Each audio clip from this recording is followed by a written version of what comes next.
સામાજિક ન્યાય અને અધિકાર મંત્રાલય હેઠળના રાષ્ટ્રીય સફાઈ કર્મચારી આયોગના ઉપાધ્યક્ષ અંજના પવાર કચ્છ જિલ્લાની મુલાકાતે આવ્યા છે.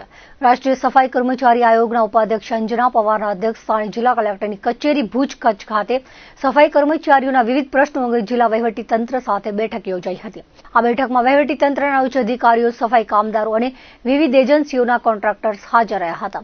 અંજના પવારે જણાવ્યું હતું કે સફાઈ કામદારોના પુનર્વસન સાથે તેમનો શૈક્ષણિક, આર્થિક અને સામાજિક ઉદ્ધાર થાય તે ખૂબ જરૂરી છે. વડાપ્રધાન નરેન્દ્ર મોદીની સફાઈ કામદારો પ્રત્યેની સંવેદનશીલતા અને સફાઈ કામદારોને સમાજની મુખ્યધારા સાથે જોડવાના વડાપ્રધાનના પ્રયાસોને ઉપાધ્યક્ષે બિરદાવ્યા હતા. વધુમાં જણાવ્યું હતું કે સફાઈ કામદારોને પોતાના હક પ્રાપ્ત થાય, સમાજમાં સફાઈ કામદારોનું સ્થાન જળવાઈ રહે, સફાઈ કામદારોના કામને બિરદાવવામાં આવે તે દિશામાં કામગીરી ખૂબ જ મહત્વની છે.